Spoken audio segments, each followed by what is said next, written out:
Y en el día de ayer, bueno, hoy es martes 16 de marzo de 2021.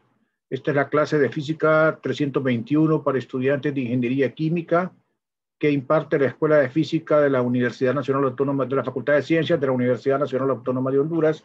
Y yo soy el profesor Alejandro Galo.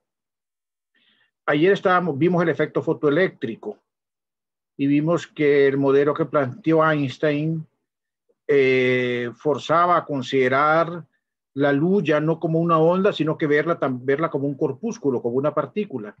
Desde ese punto de vista, entonces, a la luz se le puede asociar un momentum, una cantidad de movimiento que le vamos a llamar P.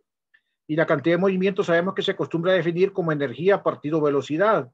Entonces, ustedes pueden ver que la energía del fotón es h nu partido c.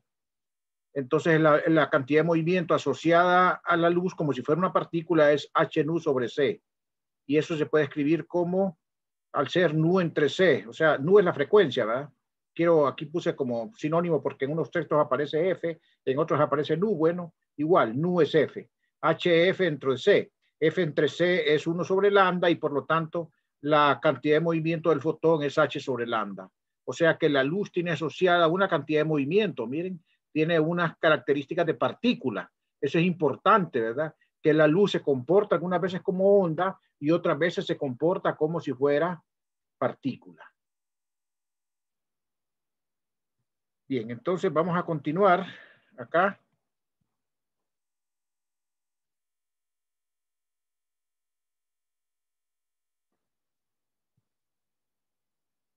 Vamos a ver el efecto Compton ahora. El efecto Compton es otro fenómeno que apareció también a comienzos del siglo, vamos a comienzos ahí por los años 20 más o menos, y que no podía ser explicado de manera satisfactoria por la teoría clásica. El efecto Compton consistía en la dispersión de electrones mediante rayos X. O sea, yo tenía, digamos, un conjunto de electrones en un metal y hacía incidir rayos X de una longitud de onda dada. Entonces lo que ocurría es que los electrones iban a experimentar en presencia de esa, o sea, debido a la interacción con los rayos X, iban a experimentar una dispersión, o sea, iban a ser desviados. Y entonces iba a aparecer entonces como resultado un electrón desviado y un fotón de frecuencia diferente al que incidió, al de los rayos X que incidieron, dispersado. Entonces ahí el punto es que está interactuando la luz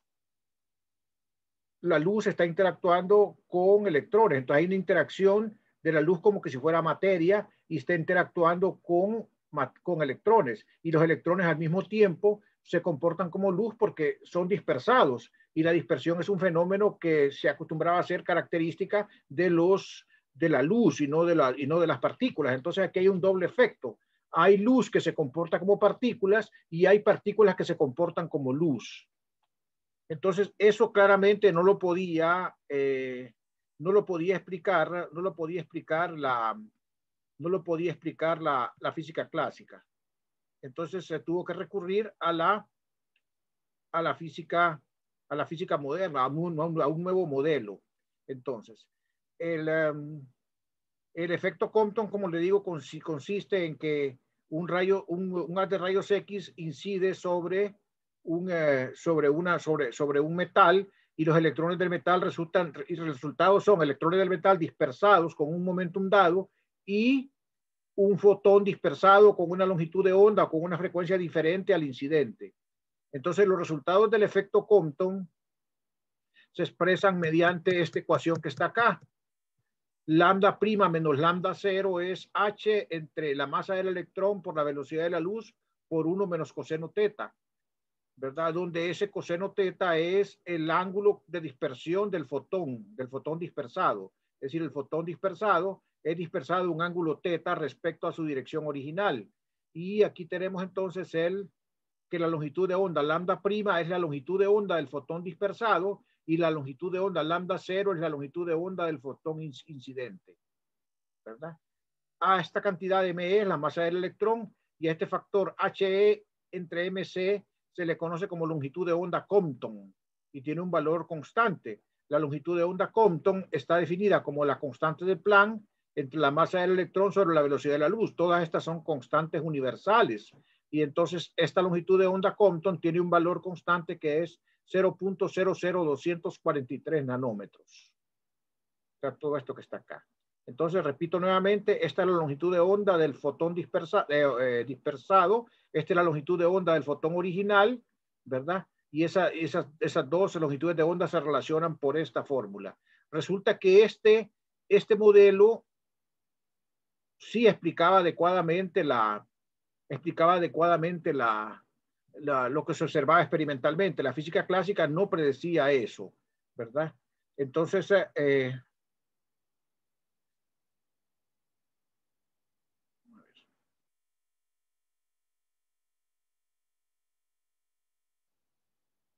los experimentos demostraron que a un ángulo fijo se observa solamente una frecuencia en la radiación dispersada.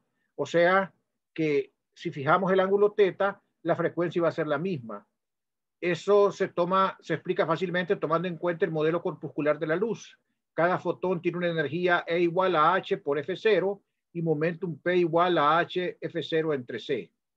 Entonces, si yo vengo y asocio al fotón incidente y al fotón dispersado una cantidad de movimiento, yo puedo tratar ese problema como que si fuera un problema de colisiones, en los cuales hay conservación de la cantidad de movimiento, así como en una colisión. O sea, como que si un rayos X colisionara con los electrones y se diera lugar a una colisión en la cual sale un electrón dispersado y un fotón de frecuencia diferente dispersado.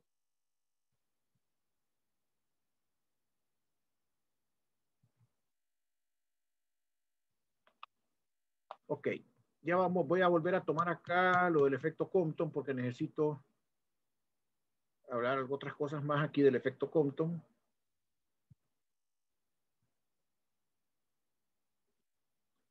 Aquí tenemos la figura aquí tenemos la figura del efecto Compton. Miren, aquí tenemos el rayos X incidente, es un fotón incidente de frecuencia F0 lambda 0, y aquí hay un electrón en retroceso, que es el electrón dispersado, que se dispersa a un ángulo phi respecto a la dirección original del fotón incidente, y el fotón dispersado que se dispersa con un ángulo teta respecto a su dirección original y que tiene una frecuencia F' y una longitud de onda lambda prima. La lambda prima y la lambda cero son las que aparecen en la fórmula que vimos antes para el efecto Compton. Ok, vamos ahorita aquí a hablar un poquito del efecto Compton.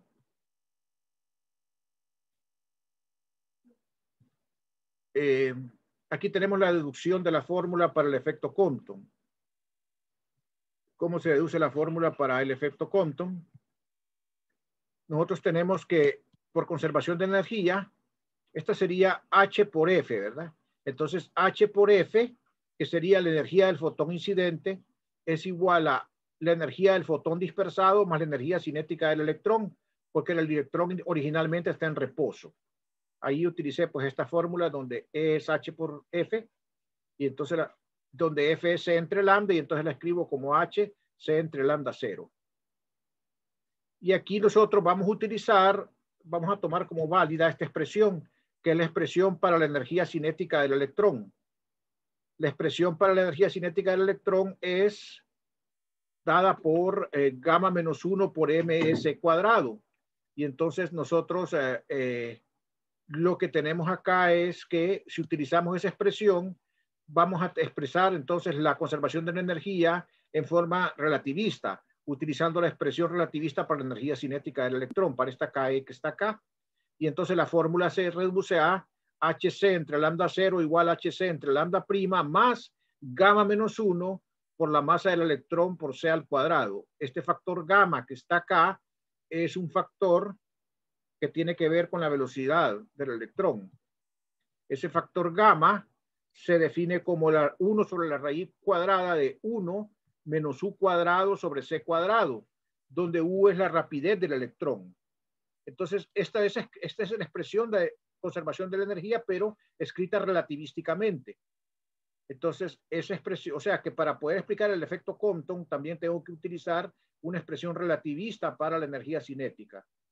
Entonces, esta gamma es, repito, 1 sobre la raíz cuadrada de 1 menos u cuadrado sobre c cuadrado, donde u es la rapidez del electrón. Entonces, por otro lado, también hay conservación de momentum.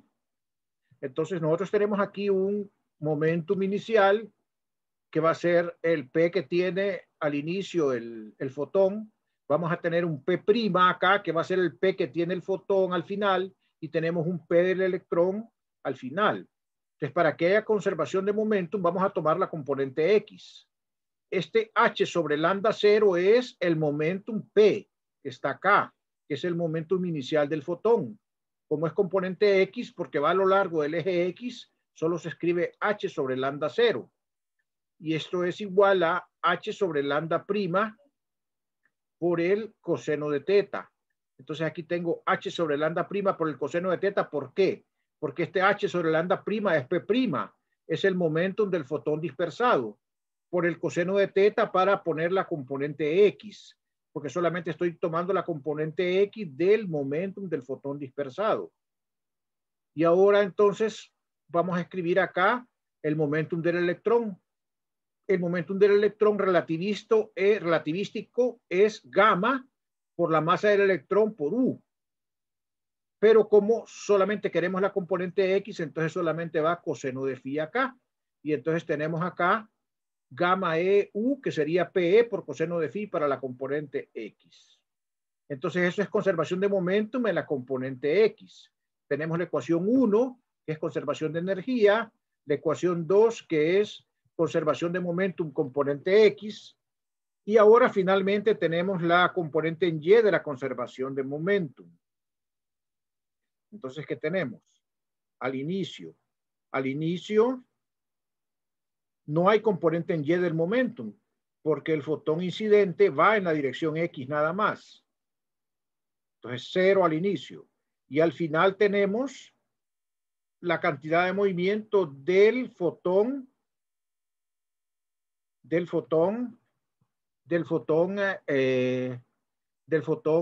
dispersado, que sería P seno de teta, pero P es H sobre lambda prima. Ustedes quieren póngale menos a este,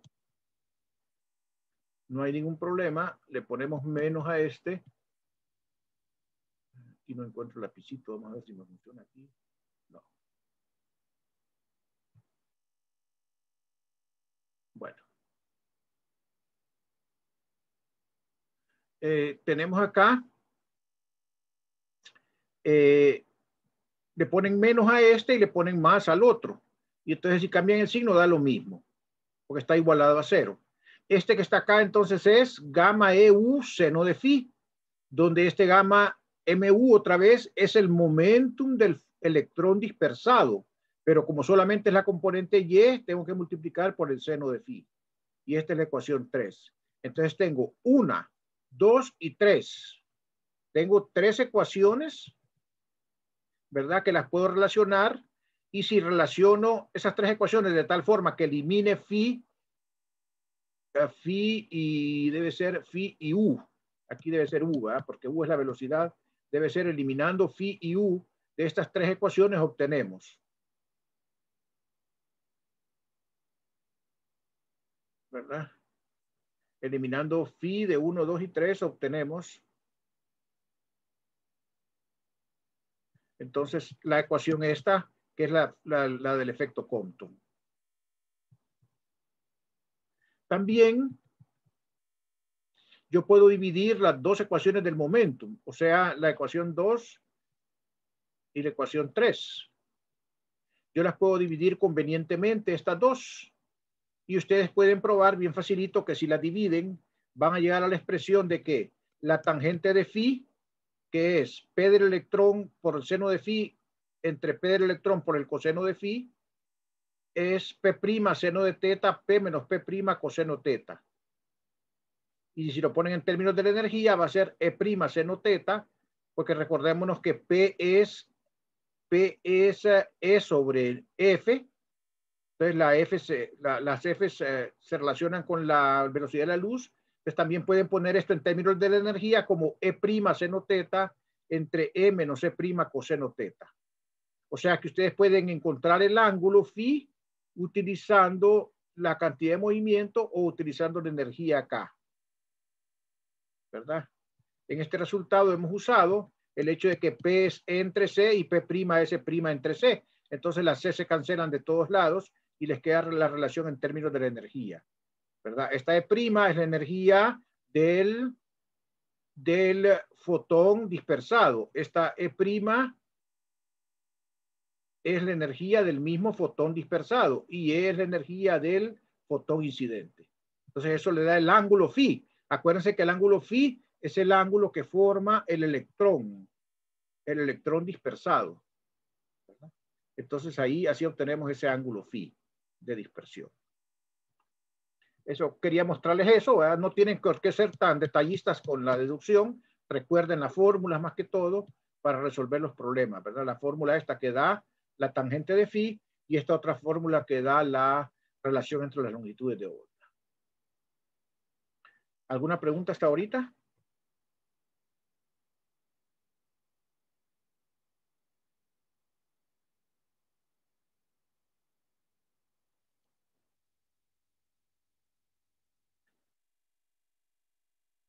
Bueno, vamos a volver entonces. Este era el efecto Compton.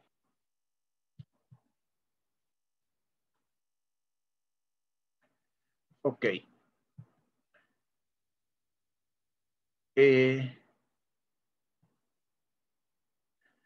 Ok, ya vimos que las ondas entonces tienen comportamiento dual, que las ondas se pueden comportar como materia o se pueden comportar como partículas. Pero también la situación es al revés. La materia se puede comportar como onda. Y por eso es que nosotros le podemos asociar entonces a un electrón que tiene momentum P una longitud de onda lambda. Y esa longitud de onda lambda que se le asocia al electrón que tiene masa m y velocidad v, se le llama la longitud de onda de Broglie. Esta sería la longitud de onda que se le asocia a un electrón. Entonces le estamos asociando al electrón una característica de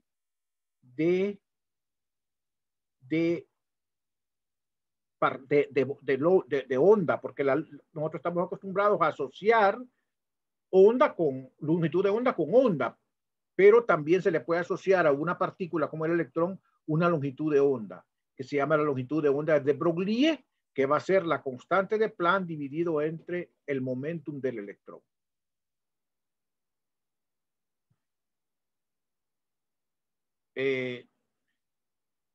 Primero, pues no se tenía, para probar esa aseveración de Broglie no se pudo, ¿verdad? Era bien complicado, nadie le creía. Escribió una tesis como de 20 páginas resumidas en las cuales escribió ese principio.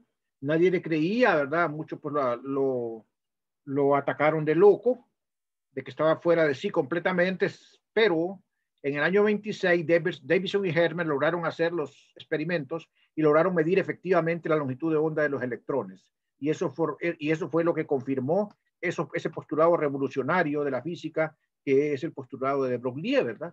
De que se le puede asociar una longitud de onda a un electrón. Después Thomson hizo experimentos, ¿verdad? Y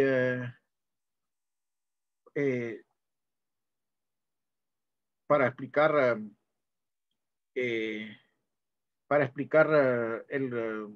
los fenómenos de dispersión, y ambos modelos se complementaron al describir la materia, ya que ninguno de los dos modelos pudo explicarse en totalidad, ¿verdad? Pensándolos como luz o como materia por aparte. O sea que hay que combinar el comportamiento de la materia como luz o como materia, y el de la luz como onda y como materia también. Entonces aquí ya solamente me resta hablar de un tema acá.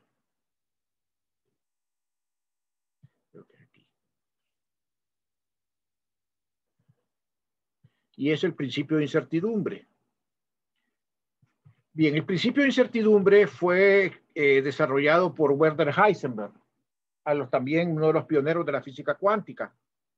Ustedes pueden ver que aquí hubo un montón de contribuciones por todos lados, va desde Planck, ¿verdad? Pasando por, o sea, con el postulado de que la energía de la luz de que la energía está cuantizada, pasando por de Broglie con su principio de la longitud de onda, de la dualidad onda-partícula, pues, de que se le puede asociar un comportamiento de onda a un electrón, a una partícula, y después por los trabajos de Schrödinger y de Heisenberg, ¿verdad? Y Daniel Bohr, como vamos a ver después también.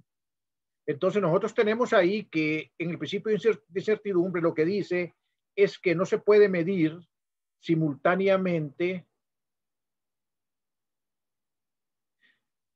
el momentum y la posición de un cuerpo.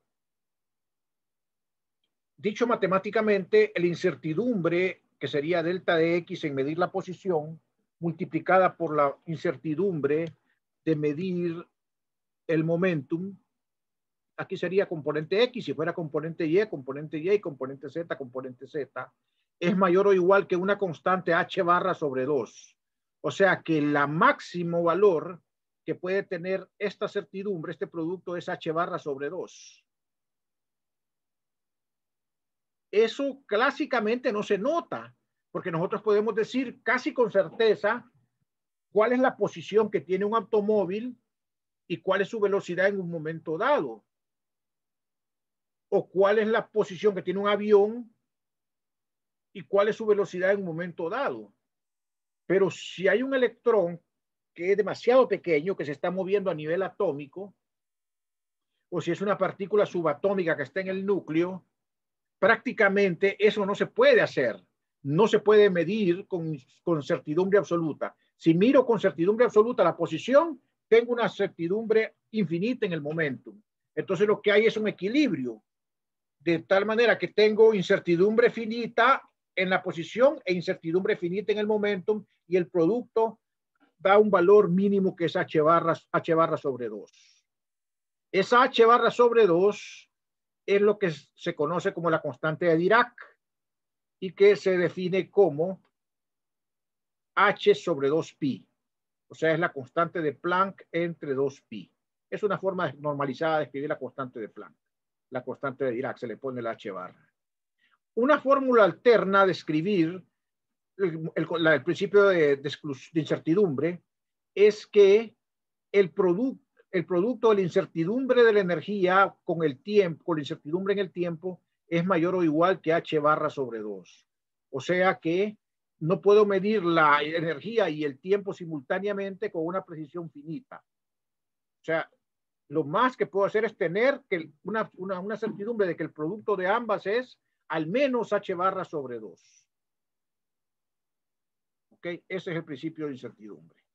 Como les digo, se aplica más que todo, o sea, es válido en general. Lo que pasa es que uno no lo aprecia cuando los cuerpos son macroscópicos, ¿verdad? Es apreciable a nivel microscópico. A nivel macroscópico se puede decir con certeza que no hay incertidumbre, aunque sí hay, pero en mucho menor grado, ¿verdad? Entonces, eso es el principio de incertidumbre. Nomás déjenme ver por acá qué hay en esta presentación. En esta presentación lo que hay son problemas.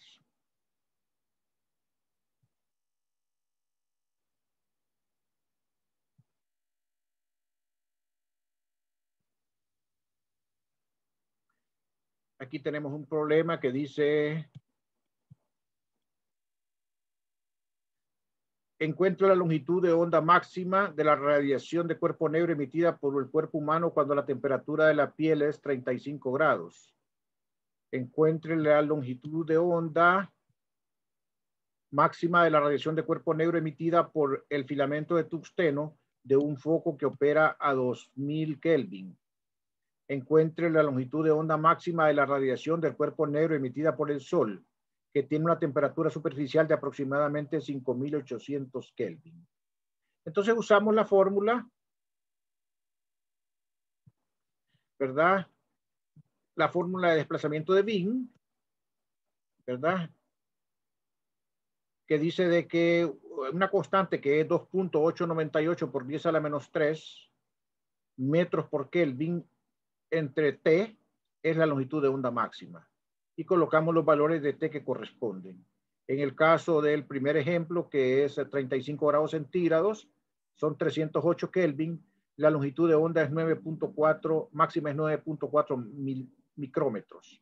Es una longitud de onda máxima, es una longitud de onda dada, 9.4. Vayan observando el comportamiento. Si yo subo la temperatura, ¿qué pasa? Si yo subo la temperatura, entonces acá tengo que la longitud de onda máxima, ahora pongo aquí 2000 Kelvin, entonces va a ser 1.4 micrómetros, ¿ok? Va a ser esa el pico. Acuérdense que el pico va siendo cada vez más bajo, más chaparro, ¿verdad? En el corrimiento hacia el rojo, o sea, en la medida que voy a longitudes de onda menores, o sea, a temperaturas mayores, hay un corrimiento hacia el rojo. O sea, acuérdense aquella gráfica, ¿verdad? Que la lambda máxima tenía picos diferentes a temperaturas diferentes y que iba habiendo un corrimiento. Si quieren se los muestro acá para que lo miren. El corrimiento hacia el rojo.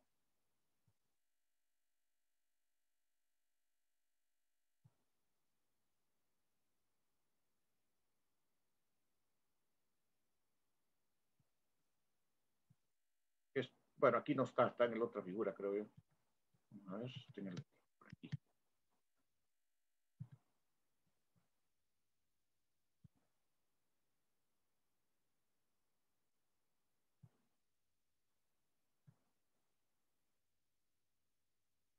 Aquí tenemos el corrimiento hacia el rojo, mire. A la medida que la temperatura va siendo, a medida que la temperatura va siendo, no, es que esta es la intensidad, discúlpeme, no. A medida que no tiene nada que ver con eso, ¿verdad? No tiene nada que ver con eso. Aquí está la intensidad. Esta es la intensidad, ¿verdad? A medida que la temperatura es mayor, la longitud de onda máxima a la cual se obtiene la intensidad máxima, o sea, esta que es la que hay que ver, ¿verdad? No la intensidad, esta que está acá, esta es lambda máxima.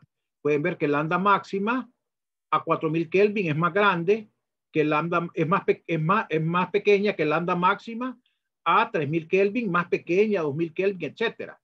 O sea que a medida que vamos aumentando la temperatura, la lambda máxima va siendo menor. ¿Ok? Va siendo menor. Y en efecto eso lo vemos en este ejemplo, ¿verdad? Que es el que estamos viendo acá. ¿Verdad? A medida que aumentamos la temperatura, la lambda máxima va siendo menor, ¿verdad? O sea, si aumentamos, digamos, esto corresponde a las gráficas que están más a la izquierda, ¿verdad? Esta está más a la derecha y esta está más a la derecha. O sea, la longitud de onda corresponden a valores menores, ¿verdad? Porque estamos corriendo, o sea, estamos a temperaturas mayores. ¿Qué pasa? Estamos acá, 308, 2000, 5800. Entonces, acá,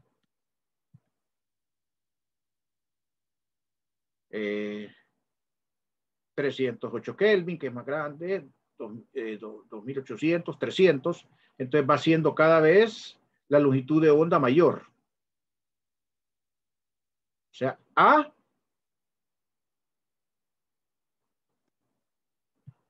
menor temperatura, lambda máximo es mayor. Mayor, ¿por qué? Porque está más a la derecha aquí en la gráfica, el lambda máximo. Claro, la intensidad, la altura del pico es otra cosa, ¿verdad? Pero aquí estamos estudiando la relación entre el lambda máximo y la temperatura. A medida que T es menor, lambda máximo es mayor, o sea, es inverso. Bien, entonces ahí tenemos las diferentes longitudes de onda. Fotones de un puntero láser aquí. Un puntero láser con una potencia de 5.0 megawatts emite luz roja, lambda igual a 650 nanómetros. ¿Cuál es la longitud cuál es la magnitud del momentum lineal de cada fotón. ¿Y cuántos fotones emite el puntero láser cada segundo? Bueno, entonces el inciso A nosotros nos dan la potencia. Nosotros sabemos que la cantidad de movimiento es H sobre lambda. Entonces, H es 6.626 por 10 a la menos 34 joule por segundo. Y lambda nos dicen que es 650 nanómetros. O sea, 6.50 por 10 a la menos 7 metros. Entonces, eso va a dar 1.02 por 10 a la menos 27 kilogramos metros sobre segundo. Entonces, nosotros tenemos acá que ese sería el momento lineal. Solo ocupábamos lambda y ocupábamos H. Ahora, para contestar el E, ¿cuántos fotones emite el puntero de láser cada segundo? Bueno, la energía es P por C, donde P es momentum. La energía es 1.02 por 10 a la menos 27 por C, que es 3.00 por 10 a la 8 metros por segundo cuadrado. Eso da 3.06 por 10 a la menos 19 joules. Si yo paso estos joules a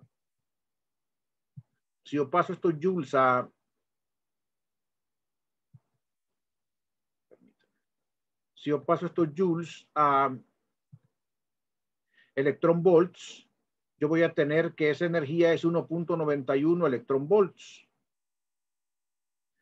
Entonces, ¿qué tenemos nosotros? Tenemos que la potencia es 5 microwatts, o sea, 5 por 10 a la menos 3 joule por segundo. Pero, ¿cuál es la energía de cada fotón? Cada fotón tenemos que, de energía, 3.06 por 10 a la menos 19 joule por fotón.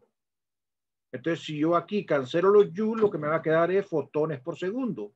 O sea que la cantidad de fotones es 1.63 por 10 a la 16 fotones por segundo. Esa sería los fotones que emite el puntero láser cada segundo.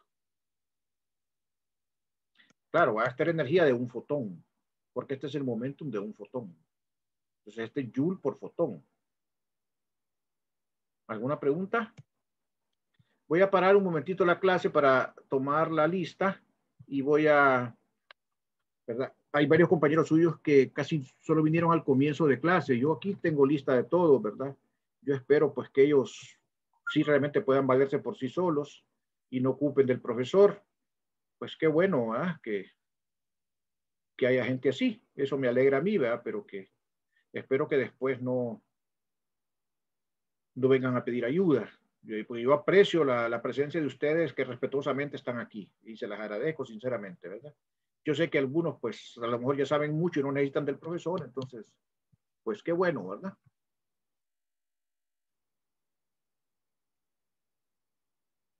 Yo aquí tengo bien conocimiento claro de quiénes son los que vienen. Y yo les deseo pues a los que no vienen que les vaya bien en su clase, ¿verdad? También igual, pero espero que no necesiten ayuda del profesor después. Muchachos, pueden retirarse un momentito. Yo voy a conectarme en un segundo. ¿Ok?